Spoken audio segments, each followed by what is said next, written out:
2 Chronicles chapter 30. Hezekiah sent word to all Israel and Judah, and also wrote letters to Ephraim and Manasseh, inviting them to come to the temple of the Lord in Jerusalem and celebrate the Passover to the Lord, the God of Israel. The king and his officials and the whole assembly in Jerusalem decided to celebrate the Passover in the 2nd month. They had not been able to celebrate it at the regular time because not enough priests had consecrated themselves, and the people had not assembled in Jerusalem. The plan seemed right both to the king and to the whole assembly. They decided to send a proclamation throughout Israel from Beersheba to Dan, calling the people to come to Jerusalem and celebrate the Passover to the Lord, the God of Israel. It had not been celebrated in large numbers according to what was written.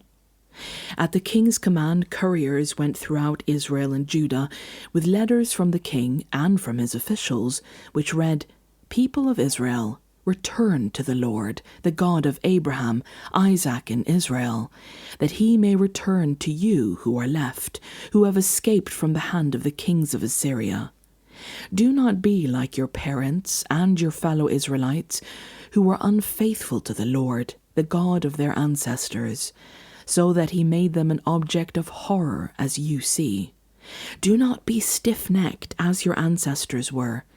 Submit to the Lord, come to his sanctuary, which he has consecrated forever. Serve the Lord your God, so that his fierce anger will turn away from you. If you return to the Lord, then your fellow Israelites and your children will be shown compassion by their captors and will return to this land. For the Lord your God is gracious and compassionate. He will not turn his face from you if you return to him."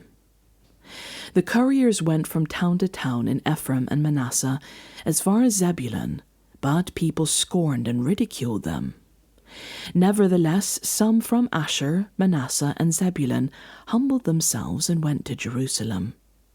Also in Judah the hand of God was on the people to give them unity of mind to carry out what the king and his officials had ordered, following the word of the Lord.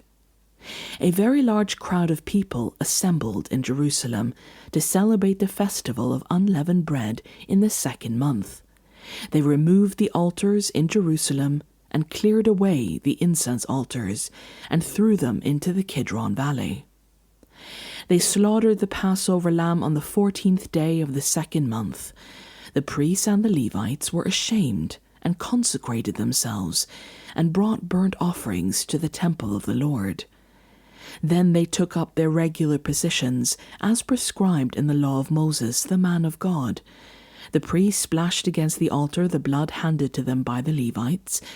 Since many in the crowds had not consecrated themselves, the Levites had to kill the Passover lambs for all those who were not ceremonially clean and could not consecrate their lambs to the Lord. Although most of the many people who came from Ephraim, Manasseh, Issachar, and Zebulun had not purified themselves, yet they ate the Passover contrary to what was written. But Hezekiah prayed for them, saying, "May the Lord, who is good, pardon everyone who sets their heart on seeking God, the Lord, the God of their ancestors, even if they are not clean according to the rules of the sanctuary." And the Lord heard Hezekiah and healed the people. The Israelites who were present in Jerusalem celebrated the festival of unleavened bread for 7 days with great rejoicing, while the Levites and priests praised the Lord every day with resounding instruments dedicated to the Lord. Hezekiah spoke encouragingly to all the Levites, who showed good understanding of the service of the Lord. For the 7 days they ate their assigned portion and offered fellowship offerings, and praised the Lord, the God of their ancestors.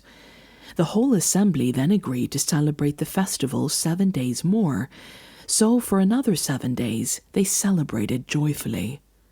Hezekiah, king of Judah, provided 1,000 bulls and 7,000 sheep and goats for the assembly, and the officials provided them with 1,000 bulls and 10,000 sheep and goats. A great number of priests consecrated themselves. The entire assembly of Judah rejoiced, along with the priests and Levites and all who had assembled from Israel, including the foreigners who had come from Israel, and also those who resided in Judah. There was great joy in Jerusalem, for since the days of Solomon, son of David, king of Israel, there had been nothing like this in Jerusalem. The priests and the Levites stood to bless the people, and God heard them, for their prayer reached heaven, his holy dwelling place.